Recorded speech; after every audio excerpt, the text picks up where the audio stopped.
राजस्थान में सरकारी नौकरी की तैयारी करने वाले बेरोजगार युवाओं के साथ किस तरीके से कुठाराघात किया जाता है, यह इस आदेश से समझा जा सकता है। दरअसल शिक्षा विभाग के आदेश के बावजूद भी 1954 बेरोजगार युवाओं के साथ गलत हो रहा है। अगर शिक्षा विभाग के आदेश का पालन होता तो 1954 बेरोजगार युवाओं को राहत मिलती। हालांकि ये जो भर्ती है वो सरकारी भर्ती नहीं है, नियमित भर्ती नहीं है, संविदा के आधार पर भर्ती है, लेकिन सरकारी स्कूलों में होने वाली भर्ती है।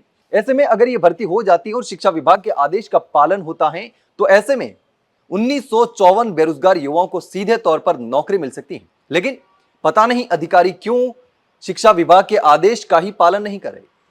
उसी विभाग के अधिकारी अपने ही विभाग के आदेश का पालन ही नहीं कर रहे और आदेश का पालन नहीं करने से इन युवाओं के साथ गलत हो रहा है, कुठाराघात हो रहा है।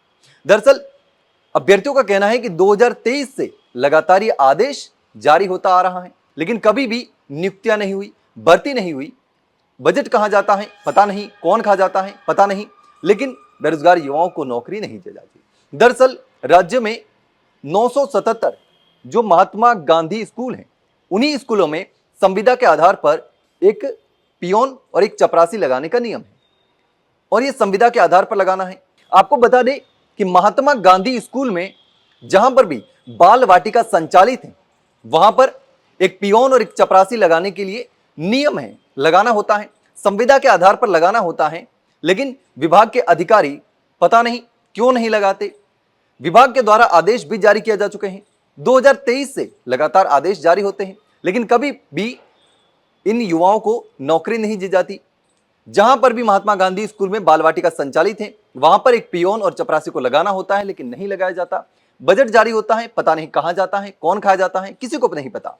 लेकिन अब ये जो मामला सामने आया है उसके बाद पता चला कि शिक्षा विभाग के आदेश के बावजूद विभाग के अधिकारी ही किस तरीके से युवाओं के साथ कुठाराघात कर रहे हैं, या फिर बजट खाने के लिए कोई नया जो घोटाला है, पैंतरा है, वो किया जा रहा है, ये तो नहीं पता। लेकिन अगर जहां पर बाल वाटिका संचालित है ऐसी 977 स्कूलें हैं, उनमें अगर 2-2 कर्मचारी लगाए जाते हैं तो फिर बेरोजगार युवाओं को बड़ी राहत मिल सकती है। जिस तरीके से आपको बताया कि किस तरीके से लगातार युवा जो है वो मांग कर रहे हैं, लेकिन इन स्कूलों में कर्मचारी नहीं लगाए जा सकते। अगर आसपास के या उस गांव के 2 युवाओं को नौकरी मिलती है तो ये बड़ी राहत मिल सकती है, लेकिन बावजूद इसके शिक्षा विभाग के आदेश जारी होने के बाद भी बाल वाटिकाओं में इन 2-2 कर्मचारियों को नहीं लगाया जाता। हालांकि सरकारी नौकरी नहीं है, संविदा के आधार पर नौकरी लगाई जानी है, संविदा के आधार पर पियोन और कर्मचारी दोनों को लगाया जाना है और उसी के आधार पर वेतन भी दिया जाना है।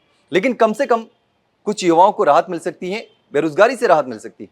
पियोन और सफाई कर्मचारी का पद कोई बड़ा पद नहीं होता, लेकिन जो 10वीं या 12वीं पढ़े लिखे युवा हैं, गाँव में रह करके तैयारी कर रहे हैं, उनके लिए काफी राहत भरी खबर, राहत भरा जो फैसला है वो हो सकता है अगर इनको नौकरी मिलती है। लेकिन अधिकारियों की गलती की वजह से, अधिकारियों की लापरवाही की वजह से, या फिर यूं कहे कि शिक्षा विभाग के आदेश का पालन नहीं होने की वजह से इन युवाओं के साथ गलत हो रहा है, कुठाराघात हो रहा है।